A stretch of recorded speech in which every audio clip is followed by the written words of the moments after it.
So I started a business and I didn't realize it was going to change me. I've always worked very corporate. I've always worked for somebody else, and I've never had the where I was doing side things, it was working just for me, but having to have a whole staff, people rely on you, people look at you for answers for everything. My staff will often joke of why I only have one child. I say because I have all of you. You know, it's a very different, as we grow in our own lives, I think, you know, obviously I'm not the person that I was 5 years ago. I hope that I'm not the person I was 5 years ago. I hope I'm not the mom I was on day one. I hope all of these things. I hope I'm a better friend. I hope I'm a better wife. And I hope that I'm a better business owner. And as I've started the business and grown the business, it's been something that is really important to me that my staff grows with me. Even in the past businesses that I've worked for, anybody that knows, it doesn't matter what name is on the outside of the door, I always represented the brand to the best that I could be. And it was always something really, really important to me that I do the best that I can every day in what I do. And I didn't realize how much that was going to affect me in my day-to-day of who I am and how I've changed. And it becomes a lot. It's very emotional. A lot of people are counting on you to always make the right decisions and to do the best that you can, obviously profit-wise, obviously to ensure that the jobs are here, stability, making sure that the job is run easily, that people aren't overwhelmed, that the product that I need to have here so that they can run effectively, all of those things to weigh so heavy on me.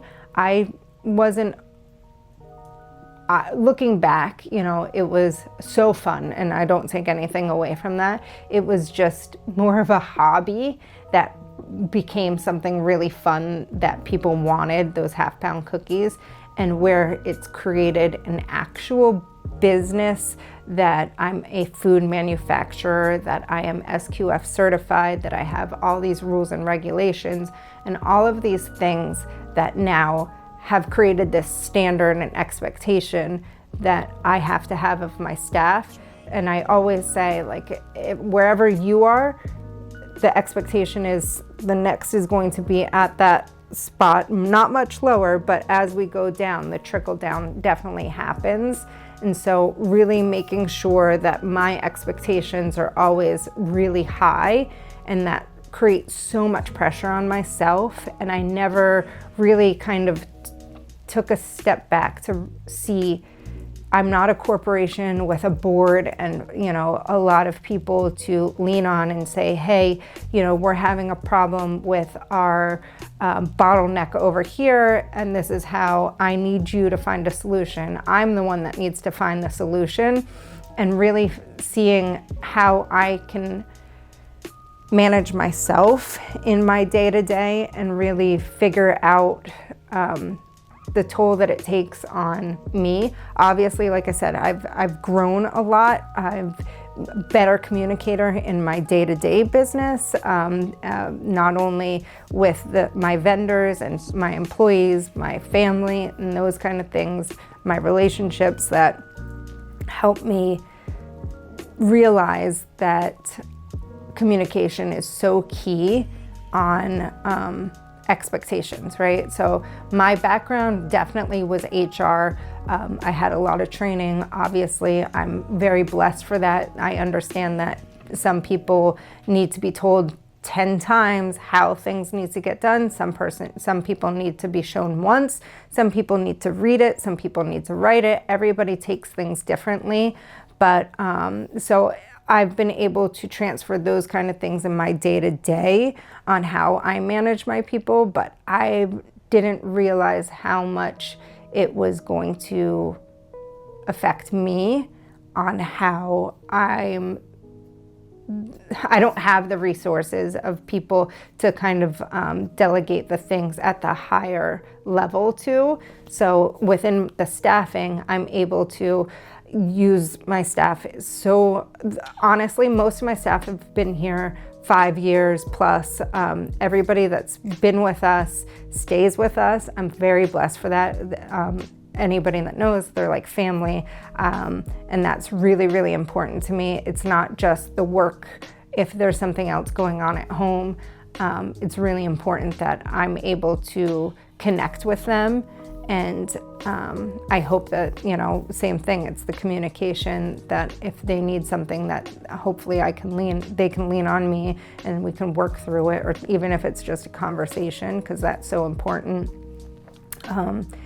Even in my past jobs, when I had employees that say, that they were moving on and they were no longer staying with quote unquote me or the company, I always knew that I had given them all of the tools that I could in my position, or what I was able to offer them in their job role, so that they could then either excel at their next place. I never took it as a bad thing that somebody wanted to move on from the job.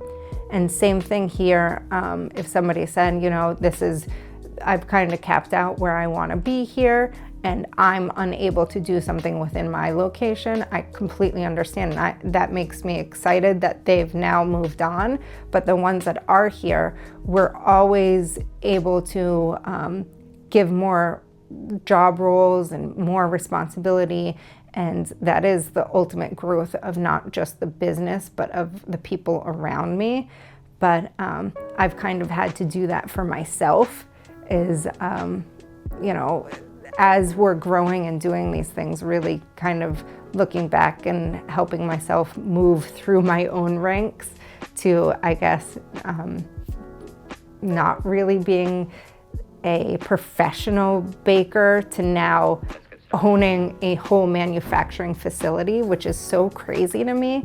I didn't have like mentorships of other than, Augie, who I've talked about, that, we go back and forth and banter, but it's a different, we package, we sell in a different way, where it's different. It's a very different thing, but yes, I can use other people around me. Obviously, it doesn't have to be just bakery, in other aspects of their roles and management, but I'm just talking within our own structure. And throughout the time, in the very beginning, I was struggling a lot with that heaviness that I was putting onto myself.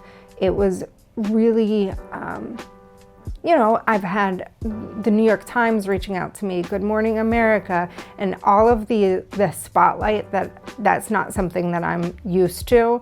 And feeling like everything always has to be perfect. You're looking on social media, everybody's hair is perfect, their vacation is perfect, their outfit is perfect. I always try not to care so much how perfect things look, because my reality is sometimes everything isn't perfect. And I also want to show that as well, especially for my daughter, who sees this day in and day out of, what I'm posting and what I'm doing.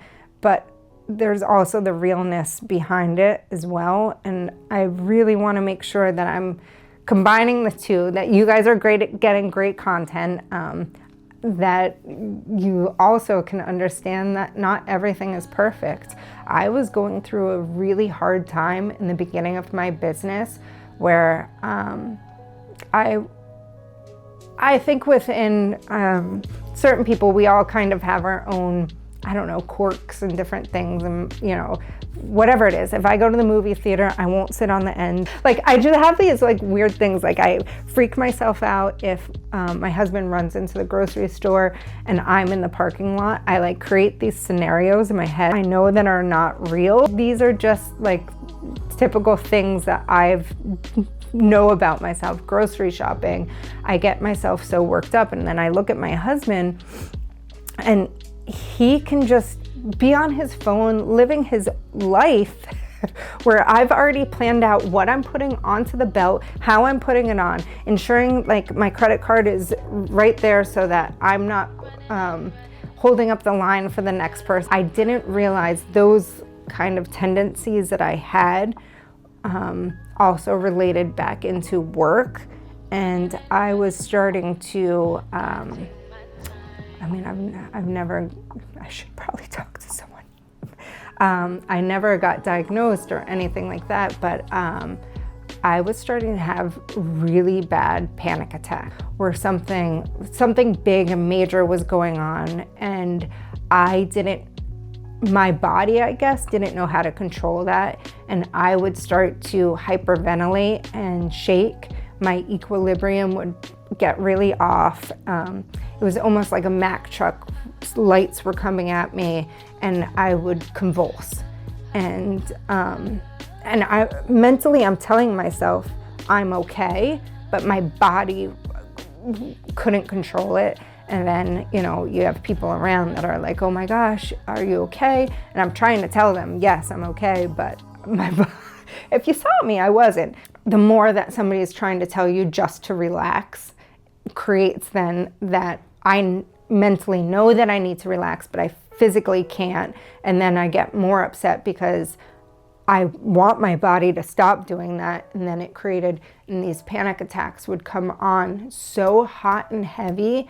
And it would be in the middle of a work day, and I would have to remove myself from my staff. I'm gonna get emotional.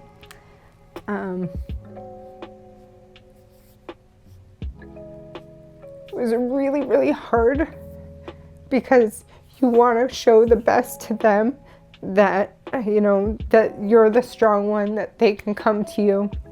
I don't ever want them to feel like their problems are too much for me.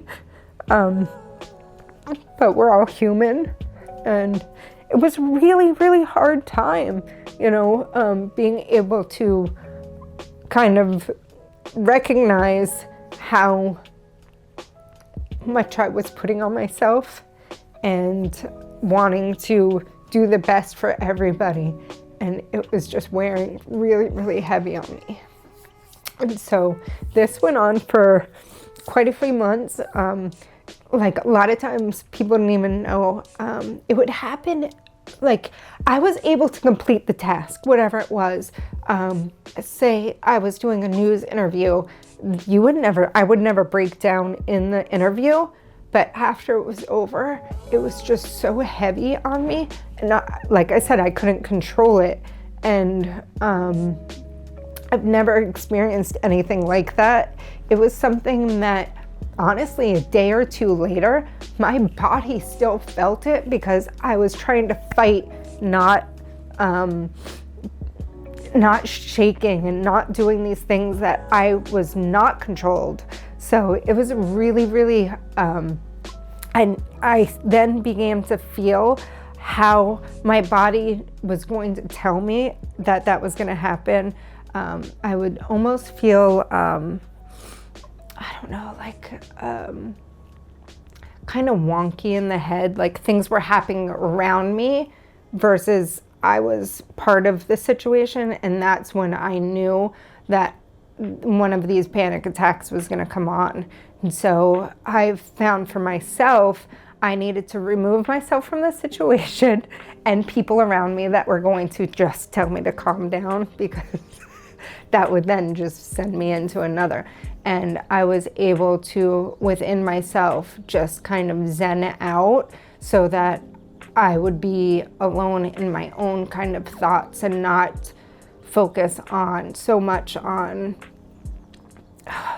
what I said. I didn't say it in the best way.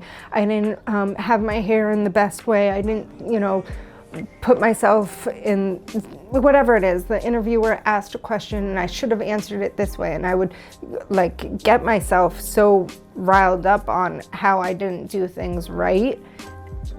And I then realized that I kind of just had to let it go and just be okay with who I am. Sometimes I say stupid things, sometimes my hair looks crazy, sometimes whatever it is, and be okay with it, because I'm never going to be the person that is perfect all of the time. And I want that to be displayed. I want my daughter to know that emotions happen and not to kind of push it down. I think be happy, be sad, but be okay with that versus it being a problem. Listen, I'm not one to say emotions to the point that you're not able to do your job, but also being able to understand, like, everything doesn't have to be so hard. And that's where I was having so much pressure on myself. And that really changed me to have probably, nobody knew those things, the hardest times where the business was doing so great and all of these great things. Of course it's great, everything's great, but on the backside, my mental health, on how all of those things were feeling within me, and being able to kind of vent an outlet. I'm not one to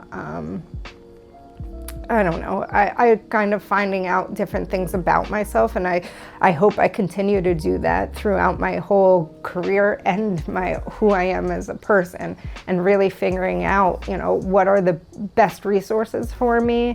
How do I ensure then that I'm delegating to the right people and communicating in the right way so that those feelings aren't feeling like that? And then probably why I've taken a step back from social media.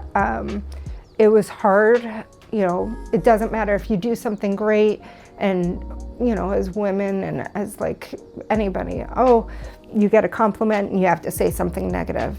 You like this, then you say something, and really figuring out, like, we don't need to be like that. But then if you say, well, thank you, then you don't want to be a snob, that, you're so conceited that you said these. It's such a weird navigation, and honestly, social media made it super, super hard because it was my business. That's how I took off, and I was so thankful for so many people to be so supportive of a cookie and all of these really, really great things. But then when somebody said something just so mean, and I sat here until 3 a.m. not being home with my daughter to make cookies and do these things, it really hit hard, and I was just navigating all of those feelings as well. Same thing, everything goes back to who I am for my staff, who I am for my family,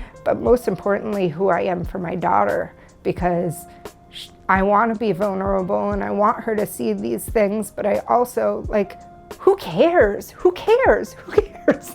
What these people on the other end are gonna say something mean, that I shouldn't have, spent money on this, or I shouldn't have had a nice party for her for that, or I shouldn't, everybody's going to say something, and if it's positive, it's negative, but I have to live my life in the best way that, I hope to. So this kind of segued a little bit on who I thought I was as a business person. I'm so much stronger than I was the day that I started, 2019, 2017, 18, how the business all started to, we're in 2026 now, and who I am as a person, as a business owner. I'm so much stronger. I'm so much more confident. I still have a little bit of complex, of people being like, do they really think that I know what I'm doing? Because some days I feel like I have no idea what I'm doing, and I'm, building this really great brand, but it's still a person behind it all.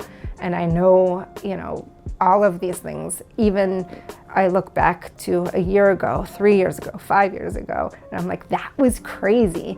And I know I'll look back to this moment and I'll say, that's crazy that I still had those imposter feelings at these moments when I'm really running a full-on manufacturing, but I still have those moments. And I don't know, maybe I'm more sensitive to that, or people don't feel like that. I'm just also raw and honest that it's not perfect, but my expectation is as I grow my business, I grow who I am and how I am, and I'm excited for the next version of myself in business and in life.